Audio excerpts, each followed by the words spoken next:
soirée na kati ya Hilton bandeko na ngai kuna réussite ezalaki ndenge nini bandeko ezalaki réussite ezalaki total ou pas et tomoni mama sikuna azalaki toujours pene na papa parce que y est vraiment côté à papa azalaka l'aise ndenge moko vient biso mopao aemba et tokosala analyse ndenge na bino tomisana kosala ba analyse ko tala concert ango ndenge lekaki est-ce que ba fanatique ba sepelaki parce que tomonaki ba fanatique mingi balobaki balingi théâtre te balingi yemba nde binande bango ba sepela pour batu pena balinga kofi bazebele baza penze bele po bien abiso wana kota musique bandeko nanga kosa bino te aembaka vraiment super bien. Et voilà bandeko, bienvenue sur notre chaîne La Grande Découverte TV. Quant à moi, je vais bel et bien. J'espère bino petna vous a vraiment kitoko makasi. Voilà. Les lots et les bino kaka analyse parce que déjà na la ki bino information concernant ya papa na biso musicien na biso ya mboka légende na biso Koffi Olomide o annonçaki biso soirée o ezalaki na Hilton alakaki biso yango le 20 et déjà ngana bino toyebi le 20 si eleki ezalaki dimanche et soirée wana bandeko balobi soirée ezalaki vraiment super bien soirée bandeko basepeli yango kolobeza important kolobeza important ba mélomane ya quartier latin tellement balobaki déjà que bango baza na besoin ya théâtre te baza na besoin bamona pena kobina koyemba penza ka ndenge ezalaka et tomoni pe papa na biso Koffi Olomide apparemment nyonso toloba bandeko bamisi na biso bayoka biso moto mona lokwa bayoka biso te me bayoka biso bandeko namoni vraiment bayokaki pe concert wana en tout cas réussite ezali ya malamu toloba malamu concert wana réussite ezali parce que en tout cas babini plutôt bayembi image kitoko son kitoko en tout cas ezalaki bien bandeko na ngai malgré ça les aki nango munene te eza nango mwa soirée moko boye mais en tout cas bato bazalaki ebele bato bazalaki vraiment batable wana nyonso tomoni ke bato pena na batable wana bavandi baotala concert basepeli Cynthia ayembi Koffi Olomide entraîne na ye ezalaki vraiment kitoko botaka ye moko namoni abeti pe kitoko makasi alati ne pe mabete na ndenge ya mabete bandeko Koffi Olomide pe alati na ye normal sindinde namoni bafani mususu balobi yo eke zongi luzona lati patana nina otika mama siango pe avanda bandeko nanga otika ye mutu azana ndenge oyo ya ye alatelaka kolata o pe eyela mutu nyonso te donc ye alataka ndenge se santaka et puis alataka pona biso penza te apparemment alataka pona mobali na ye po biso nyonso toyebi déjà mopao aza makasi na elamba alors eloni ekezanga alakisela biso mpe mamasi makambo akolata et tout donc totika mamasi na oyo aye molongani basala oyo bakosala ezala bien makasi ke toyaka kojuja bango kaka e alataki boye te ekendaki ezongaki biso tomoni vraiment côté ya concert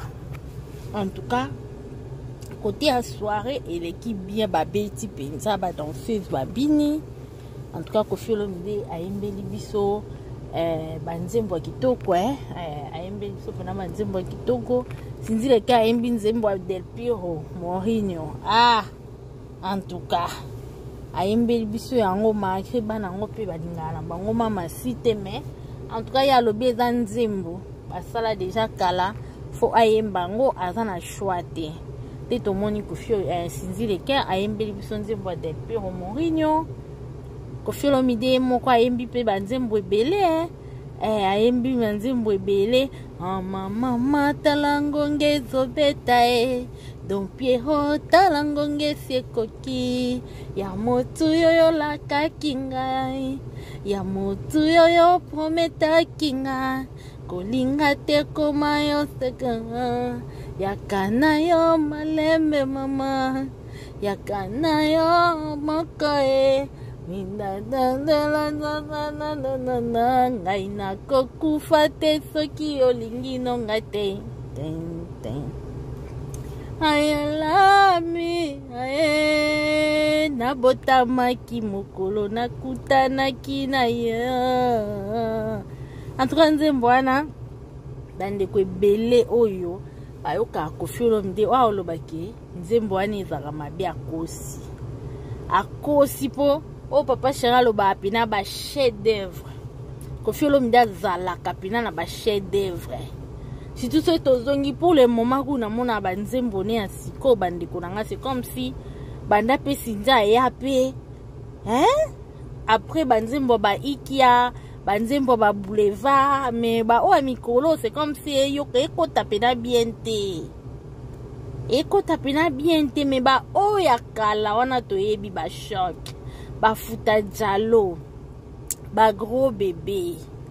ade motema nanga ba nini oyo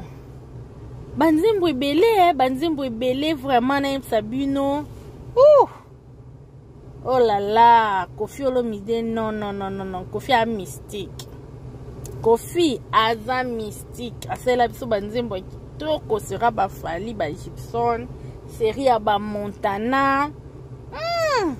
non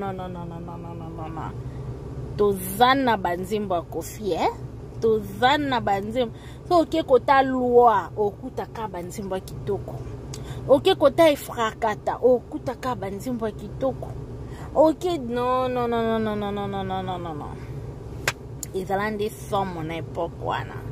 e banzembo wana ti lelo bandeko nanga tolanda yango kaka na bafeti jamais okende feti so oyoki nzembo ya Koffi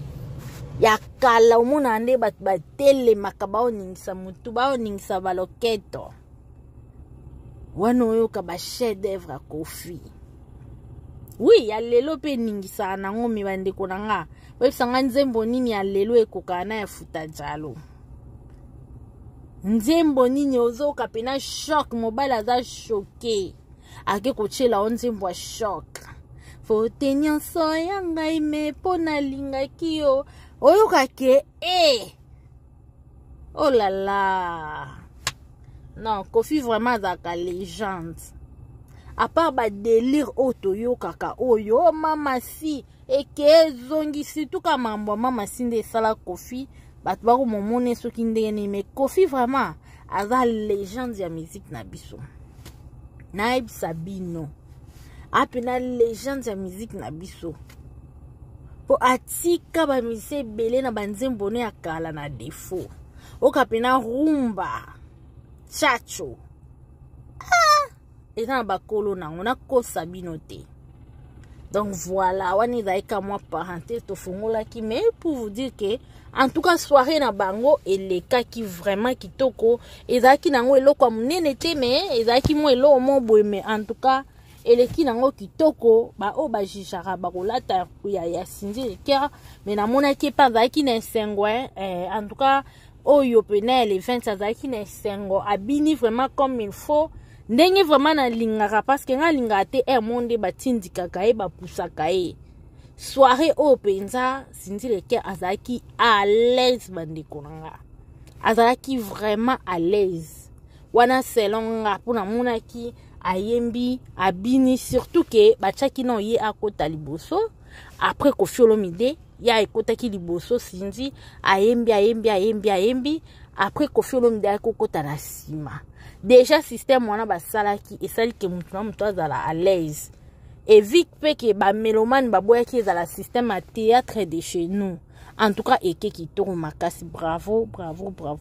Koffi Olomide alakisi biso ke aza légende tolingi bongo Cindy aza chanteuse oui bato baolinga ete azala toujours pene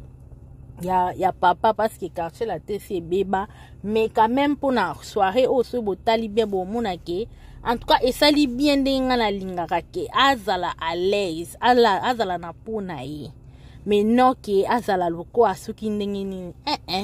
biso olinga sinzi azala à l'aise esengo na ye soki azoseka esalaka biso nyonso bien. Et voilà bandeko, bisous, bye bye. Tolingaki te kota papa comme mobile name, tolingaki ka côté ya